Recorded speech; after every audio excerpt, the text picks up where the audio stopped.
Selamat pagi, siang, dan malam. Saya Yasin Salim dengan NIM 535220017 dari kelompok 2 kelas TIE. Saya Wilson Yogi Prasetya dengan NIM 535220010. Dan saya adalah Evander dengan NIM 535222020 dari kelompok 2 kelas TIE. Dan saya akan mempresentasikan tentang PPT kami, yaitu website yang kami buat, Taruma Eats. Jadi latar belakang kenapa kami membuat website ini, karena banyak mahasiswa Untar yang masih tidak mengetahui tempat makan atau minum di sekitar kampus. Nah, oleh karena itu, kita ingin membuat website yang menginformasikan tentang hal tersebut, tentang hal-hal kuliner di sekitar kampus atau di dalam kampus. Ide dari website ini, nah usernya itu bisa nyari tempat makan di sekitaran kampus atau di dalam kampus, ataupun tempat minum di sekitaran kampus atau di dalam kampus, untuk memudahkan untuk mahasiswa-mahasiswa atau dosen, staff, untar untuk mencari makanan atau minuman yang uh, ingin dimakan atau diminum. User utamanya kami berharap mahasiswa untar yang kurang mengetahui variasi tempat makan dan minum dapat mendapat inspirasi atau ide untuk makan, jadi mereka nggak bingung lagi ya. Lalu user sekundernya itu adalah pemilik bisnis F&B di sekitar Untar atau di dalam Untar yang bisa menambahkan listing bisnis mereka sendiri ke dalam websitenya. Lalu user sekunder juga dapat menambahkan bisnis mereka ke dalam website, atau anggota kelompok kami dapat membuatkan listingnya dan mereka dapat klaim listingnya dengan akun mereka. Lalu ini kita ada mengadakan kuesioner melalui Google Forms kepada mahasiswa-mahasiswa Untar. Nah, ini bisa dilihat saja kalau misalnya sebagian besar mahasiswa Untar itu masih belum mengetahui tentang adanya kantin di lantai 7 dan tempat makan atau minum yang tersembunyi di dalam Untar.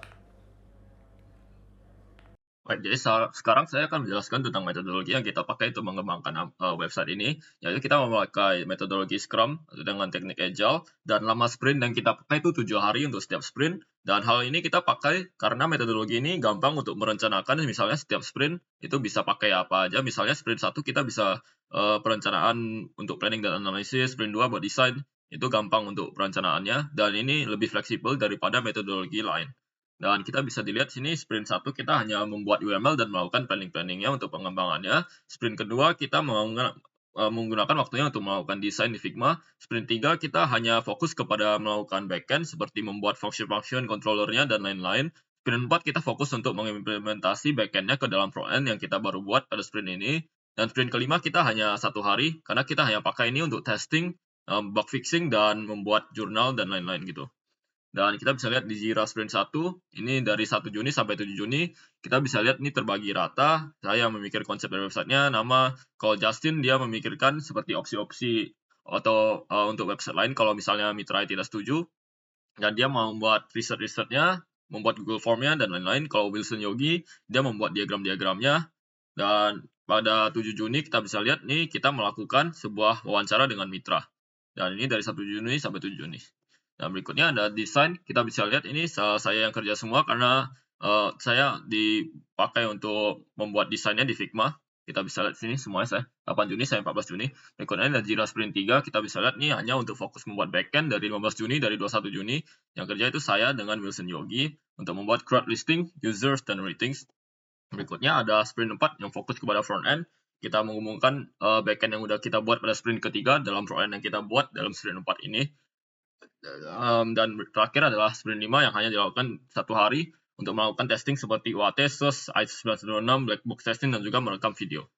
Oke, berikutnya kami akan menjelaskan sedikit tentang UML atau diagram yang sudah kami buat, misalnya use case diagram. Yang pertama kita bisa lihat ini ada 3 atau 4 aktor. Ada aktor user yang mempunyai 2 anak, yaitu registered user dan unregistered user, berarti user yang sudah registrasi atau belum, dan juga ada aktor admin. Dan user ini bisa melihat semua listing atau melihat sebuah listing secara spesifik. Dan kalau udah register, dia bisa membuat listing, bisa manage listing, dan juga bisa login. Tapi kalau belum register, dia harus register dulu. Dia nggak bisa langsung buat listing atau manage listing. Jadi kalau misalnya register user udah create listing, dia harus menunggu approval dari admin melalui use case approve listing. Sama juga jika misalnya user melakukan manage listing dan dia melakukan edit listing, listingnya akan menjadi pending dan harus menunggu juga approval dari adminnya. Tapi dia kalau mau delete listing, dia bisa langsung delete listing. Berikutnya ada activity diagram Simlane untuk membuat listing baru. Pertama, usernya akan membuka login page dan akan membuka users page. Setelah itu dia akan mengecek bahwa user itu udah diautentikasi atau belum. Kalau belum, dia balik ke login page. Kalau udah, dia balik ke create listing page. Dan kalau sudah masuk situ, dia harus input detail listing yang dia mau masukin dan dicek oleh sistem autentikasinya kalau datanya itu valid atau enggak. Kalau valid, dia bakal dikirim ke admin untuk di approve, dan kalau nggak valid, dia akan balik ke create listing page lagi biar user bisa isi ulang form dengan detail yang betul. Dan kalau adminnya udah approve listing, baru usernya bisa manage listing yang udah bisa dilihat oleh seluruh user. Sekarang saya akan menjelaskan tentang activity diagram untuk proses autentikasi. Jadi pertama user membuka login page, kemudian user bisa melakukan login atau register. Jika user mempunyai akun, maka mereka bisa memasukin login datanya di dalam page tersebut. Kemudian di dalam autentikasi akan dicek dan diverifikasi login data yang mereka masukin. Di database akan dicek juga login datanya. Jika ada, maka mereka langsung diautentikasi dan di redirect ke homepage. Jika belum, maka mereka harus memperbaiki input yang mereka masukkan sampai benar. Jika user mempunyai akun, mereka bisa membuka register page, kemudian memasuki user data yang akan diregister di dalam page tersebut. Kemudian setelah itu dicek apakah email address atau username yang mereka masukkan sudah ada atau belum. Jika sudah ada, maka mereka harus mengganti email address atau username yang user masukkan di dalam register page. Kemudian jika datanya belum ada, maka data yang user masukkan tadi akan di-store di dalam database, kemudian user akan di-generate token baru, kemudian user akan di-authenticate, kemudian di-redirect ke homepage. Kemudian activity diagram untuk sistem rating kita. Jadi pertama user membuka login page, kemudian membuka salah satu each page yang ada di website kita, kemudian dicek apakah user sudah diautentikasi atau belum. Jika sudah, maka akan dicek juga di database apakah user sudah melakukan rating sebelumnya di dalam lokasi tersebut. Habis itu di show di dalam each page tersebut. Kemudian di sini juga user bisa melakukan rating, input rating. Setelah user memasukkan input rating, akan divalidasi user ratingnya apakah uh, user sudah melakukan rating atau belum. Kalau misalkan belum, maka langsung dimasuki input rating tadi ke dalam database. Kemudian page-nya akan di reload. Kemudian jika sudah melakukan rating sebelumnya, di dalam database akan diupdate user rating sebelumnya menjadi user rating yang paling baru. Kemudian difinalisasi si storing di dalam database. Kemudian akan di reload page-nya. Dan berikutnya ada sequence diagram untuk membuat listing baru. Pertama, kita bisa lihat dia usernya mengirim request kepada website untuk membuat listing baru, dan websitenya akan ngecek kalau usernya belum login, dia akan kirim lagi login page-nya ke user, dan user harus input login datanya, dan website ngirim data ke database, dicek lagi datanya, dikirim lagi validitasnya itu betul atau enggak datanya, baru kalau salah berarti dia kirim error message, kalau betul dia bakal tunjukin form listingnya untuk ngisi listing, baru user akan isi listing formnya, dicek oleh website datanya itu betul atau enggak, dan kalau salah dia bakal kirim error message, kalau betul dia bakal masukin datanya ke database.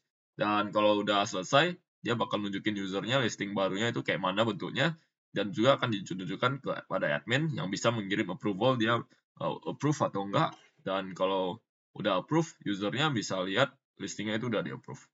Sekarang sequence diagram untuk proses autentikasi. Yang pertama, user bisa request login. Jika user belum mempunyai akun atau belum terautentikasi, maka user bisa menampilkan register form, terus memasuki register info yang akan mereka register sebagai akun. Kemudian yang dari password dari input yang user lakukan akan di-hash. Kemudian setelah di-hash, maka user data yang mereka masukkan tadi akan di-store di dalam database. Kemudian setelah melakukan storing database, akan diautentikasi user tersebut dan di-generate token baru untuk user tersebut, kemudian di redirect ke homepage. Jika user sudah memiliki akun dan ingin login, mereka bisa melakukan uh, input login data. Setelah itu, login data yang user masukkan tadi di-verify di dalam autentikasi. Kemudian di dalam database akan dicek apakah user datanya ada atau tidak. Kemudian akan divalidasi juga di autentikasinya. Kalau misalkan user salah memasuki login info mereka, maka akan muncul error message. Jika benar, maka user akan diautentikasi, kemudian di generate tokennya, kemudian akan di redirect ke homepage. Sekarang saya akan menjelaskan. Sekarang sequence diagram untuk sistem rating kita. Jadi pertama user bisa membuka salah satu dari each page dari website kita. Jika user belum login, maka mereka bisa membuka login page dan memasuki login data. Kemudian setelah mereka selesai login, maka akan dicek di halaman each page-nya apakah user sudah melakukan rating atau belum. Jika user sudah memiliki rating data di dalam database, di dalam database akan melempar value ratingnya ke dalam each page-nya. Dan jika user ingin mengupdate rating mereka bisa langsung memasuki rating barunya di layout kita. Kemudian rating tersebut akan diupdate di dalam database.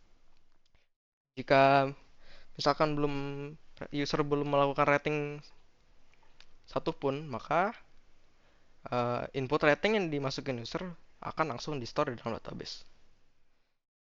Oke, terakhir ada diagram class diagram. Ini udah sedikit outdated tapi masih lumayan mirip. Ini sama dengan yang database kita pakai, model database yang kita pakai di dalam Postgres sekarang. Bisa dilihat nih user udah dari migration table yang default Laravel, menyimpan namanya, tapi namanya kita bukan pakai nama full name. Ini namanya untuk menyimpan username, name-nya. Dan dia ada beberapa metode get listing untuk mencari tahu listing apa aja yang dipunya oleh usernya. Dan dia juga memiliki boolean method isAdmin untuk mengecek dia admin atau enggak. Dan berikutnya ada reviews table yang kita udah ganti jadi rating table aslinya dan menambah satu variabel lagi yang namanya kayak rating aja. Itu menyimpan ratingnya itu dari 1 atau sampai 5. Dan kita bisa lihat nih ada satu table lagi listings yang menyimpan data-data dari variable listing yang kita udah buat, dan kita bisa lihat ini ada banyak variabelnya. Dan dia juga ada memiliki beberapa metode set approval status untuk membuat dia approvalnya itu approve, decline atau pending, dan set status untuk membuat dia statusnya online atau offline, dan get owner name untuk mendapatkan nama dari name yang punya listing ini yang disimpan di bagian sini, name string. Dan terhubungan sama ini. Dan berikutnya ada sedikit tentang mitra kami, yaitu Kantin Untar, di mana kita sudah bertemu dengan Bu Vivi pada tanggal 7 Juni, dan kita sudah mempresentasikan ide dari websitenya, dan juga desainnya yang sudah disetujui, dan dia juga akan membantu menjadi admin websitenya, kalau nanti akhirnya websitenya di-deploy. Dan berikutnya ada implementasi CRUD yang kita pakai di Taruma Eats, yaitu CRUD User, CRUD Listing, dan CRUD Rating, jadi ada 3 total. Dan berikutnya ada implementasi fitur tambahan, yaitu ada searching, filtering, sorting, download Excel, feature system, rating system, carousel email system, admin moderation system, dan authentication dengan Breeze, yang nanti semuanya akan didemonstrasikan pada saat video demonstrasi. Dan berikutnya ada beberapa testing yang kita lakukan, yaitu pertama adalah user acceptance testing, di mana semuanya udah memenuhi kebutuhan user dan klien dari Taruma Eats. Bisa dilihat nih websitenya semua udah berjalan tanpa error. Kalaupun ada error, dia bakal ditampilkan dengan rapi tanpa merusak alur dan tampilan dari website. Berarti semua websitenya itu udah memenuhi kebutuhannya, semua dan gampang digunakan seperti yang diinginkan oleh user dan klien dari Taruma Eats. Dan berikutnya ada sistem usability scale yang mengukur kegampangan dari menggunakan websitenya. Dan akhirnya kita mendapatkan skor SES 89,625 yang bisa dibilang ini termasuk lumayan besar. Dan sepertinya itu aja untuk presentasi kami. Terima kasih dan mohon maaf kalau ada salah kata. Sekian, terima kasih. Sekian, terima kasih. Sekian, terima kasih.